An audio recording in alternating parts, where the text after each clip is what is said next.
سلام دوستو، آج ہم بات کریں گے ایک عظیم مسلم رہنما صلاح الدین ایوبی کے بارے میں، جنہوں نے صلیبی جنگوں میں مسلمانوں کی قیادت کی اور یروشلم کو فتح کیا۔ صلاح الدین ایوبی 1137 یا 1138 میں تکریت عراق میں پیدا ہوئے۔ ان کا اصل نام یوسف بن ایوب تھا۔ ان کے والد نجم الدین ایوب ایک اہم فوجی کمانڈر تھے۔ صلاح الدین نے اپنی فوجی تربیت اپنے چچا اسد الدین شیر کے زیر نگرانی حاصل کی۔ انہوں نے اپنی پہلی بڑی جنگ 1169 میں مصر میں لڑی، جہاں انہوں نے فاطمی خلافت کو ختم کر کے ایوبی سلطنت کی بنیاد رکھی۔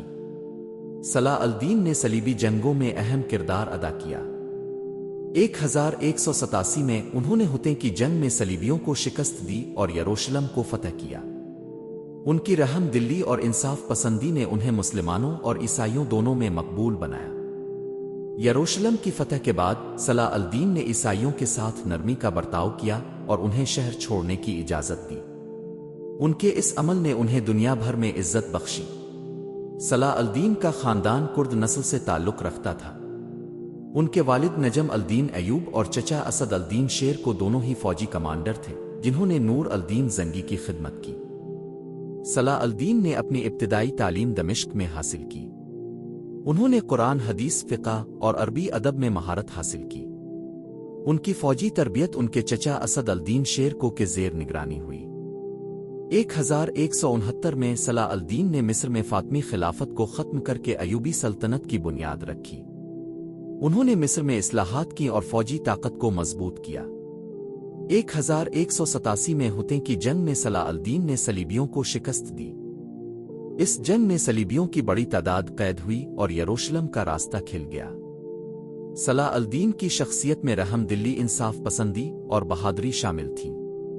ان کی رحم دلی کی مثالیں آج بھی دی جاتی ہیں، جیسے کہ انہوں نے اپنے دشمنوں کے ساتھ بھی نرمی کا برتاؤ کیا۔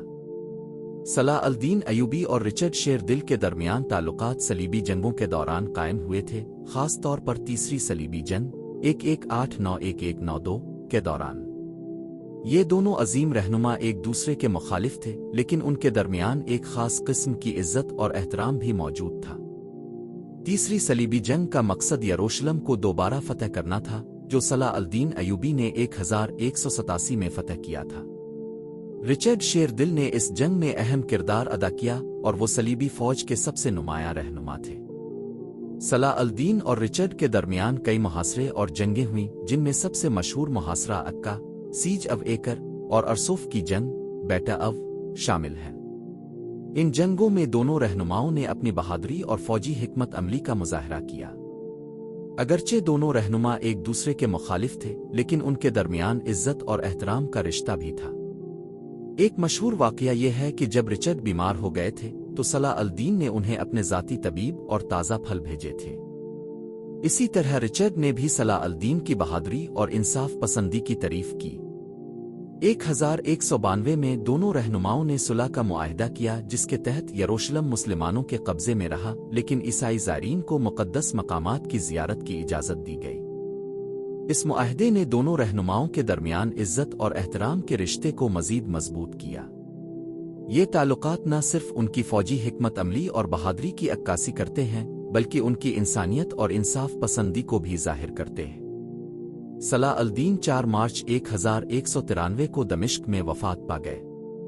ان کی موت کے بعد ان کی سلطنت مختلف حصوں میں تقسیم ہو گئی، لیکن ان کی یاد آج بھی زندہ ہے۔ صلاح الدین کی وراثت میں ان کی بہادری، انصاف پسندی اور رحم دلی شامل ہے۔ ان کی کہانی آج بھی ہمیں متاثر کرتی ہے اور ہمیں ان کے نقش قدم پر چلنے کی ترغیب دیتی ہے۔